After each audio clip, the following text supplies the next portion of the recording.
تحدثت تقارير صحفية إسبانية اليوم عن أن إصابة لاعب فريق برشلونة جوردي ألبا تبين أنها أسوأ من المتوقع. وحسب المعلومات الواردة من صحيفة آس فإن ألبا سيغيب عن مباراة الكلاسيكو في الأول من مارس القادم، وقبل ذلك أمام نابولي في ذهاب ثمن نهائي دوري الأبطال. وكان برشلونة قد كشف عن طبيعة إصابة ظهيره الأيسر، حيث أظهرت الفحوصات وفقا لبيان النادي أنه يعاني من إصابة في وتر عضلة الفخذ الأيمن. وخرج جوردي ألبا مصابا في مباراة الفريق ضد خطاف بعد حوالي 20 دقيقة فقط، وشارك بدلا منه جونيور فيربو.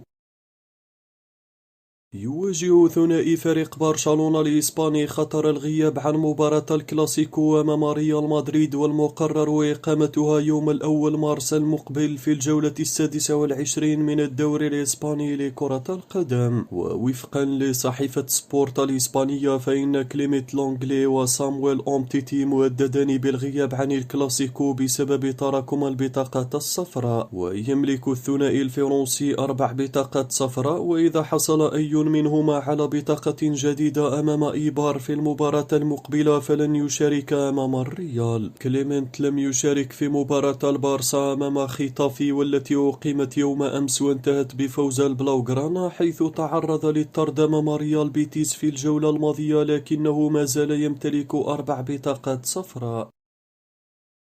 يبدو أن نادي تشيلسي الإنجليزي حريص جدا على التعاقد مع نجم فريق بروسيا دورتموند الدولي الإنجليزي جادون سانشو خلال فترة سوق الانتقالات الصيفي القادم. ووفقا للمعلومات الواردة من صحيفة فرانس فوتبول الفرنسية فإن تشيلسي بدأ بالفعل أولى خطوات التعاقد مع سانشو، وذلك من خلال فتح محادثاتهم مع المهاجم. وأوضح المصدر إلى أن تشيلسي في محادثة مع النجم الإنجليزي من أجل مناقشة إمكانية التعاقد معه، خاصة أن اللاعب محط اهتمام العديد من الفرق. وأشار المصدر إلى أن مانشستر يونايتد وليفربول وباريس سان جيرمان وريال مدريد مهتمون بضم اللاعب، علما أن دورتموند يريد 120 مليون جنيه استرليني للتخلي عنه في الصيف المقبل.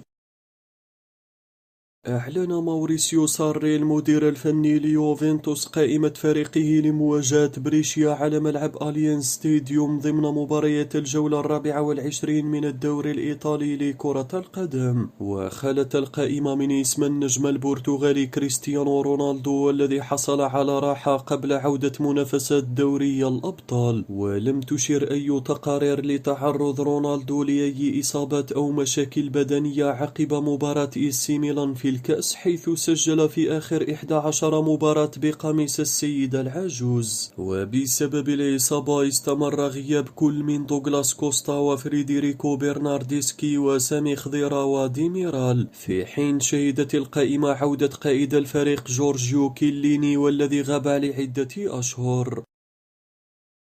أكدت تقارير صحفية إسبانية أن نجم فريق ريال مدريد فينيسيوس جونيور رفض الرحيل عن صفوف الفريق خلال فترة سوق الانتقالات الشتوية في يناير المنصرم. ووفقا للمعلومات الواردة من صحيفة آس فإن إيسي ميلان وبروسيا دورتموند حاول التعاقد مع فينيسيوس جونيور في يناير. وأشار المصدر إلى أن النجم البرازيلي رفض فكرة الرحيل عن الفريق، وأصر على البقاء والقتال على مركزه في الفريق الملكي خلال هذا الموسم. وتحدث فينيسيوس جونيور في تصريحات صحفية في وقت سابق قائلا: لم أفكر بالرحيل على الإطلاق عن ريال مدريد. في كرة القدم يجب أن تكون هادئا في كل دقيقة، لأن في بعض الأحيان هناك أندية تريدك في منتصف الموسم، لكن الأمر معقد للغاية ولم أفكر في ذلك. كان أبذل قصارى جهدي وأتدرب مع أفضل اللاعبين في العالم.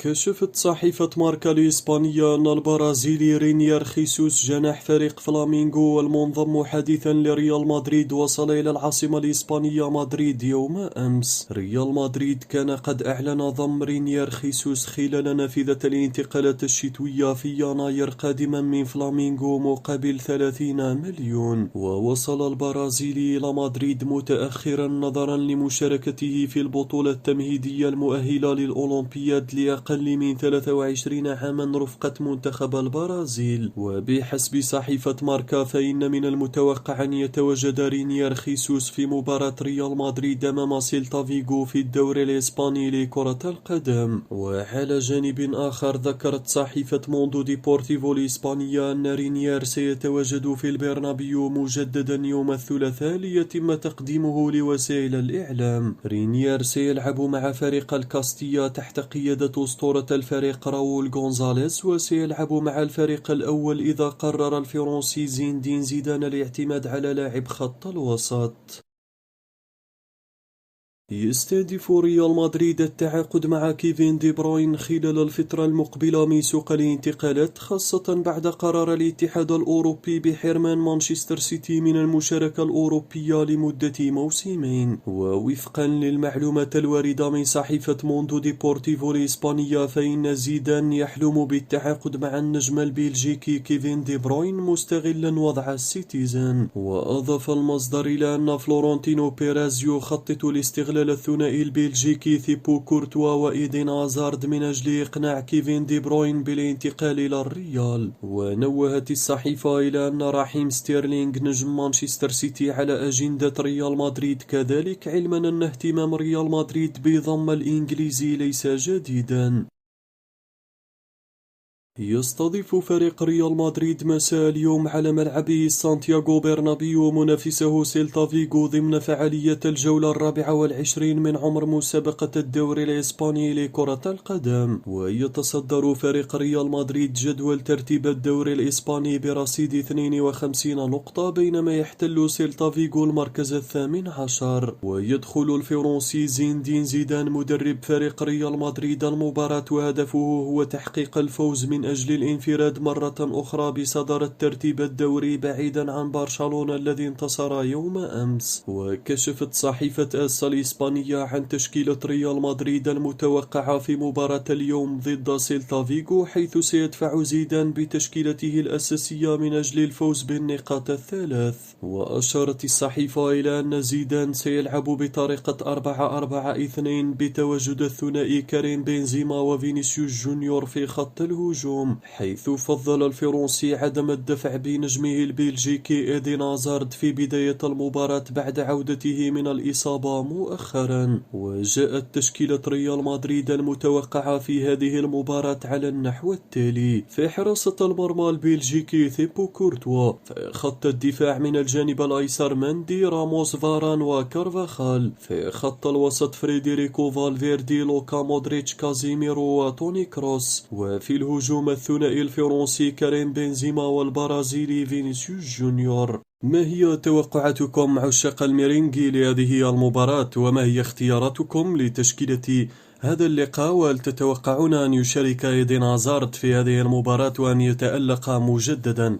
كذلك ما تعليقكم على صفقة رينيير خيسوس؟ وهل تتوقعون أن يتألق مع الكاستيا فيما تبقى من هذا الموسم؟ قبل النهاية أريد أن أحيي بعض المتابعين الأوفياء للقناة، مثل الأخ مفيد من فلسطين، وكذلك الأخ أنس، وكذلك بلال أبو يوسف، ومحسن، انتظروا قليلا، محسن، كذلك دون أن أنسى الأخ، لحظة فقط، الأخ بسام، وللملوك فقط، قناة للملوك فقط، وقناة نجم الدين مصطفى، قناة ناصر داقي هذا ما فهمتش كيفاه، وقناة روزو سوسو هذا، وقناة رياض الدواس، وجميع من يعلق على القناة. شكرا جزيلا لكم، ولكن هذو دائما يعني متفاعلين مع القناة، وإن شاء الله تكونون بالصحة والعافية، وأضرب لكم موعدا لاحقا في نشرة جديدة إن شاء الله. دمتم في رعاية الله وحفظه، إلى اللقاء.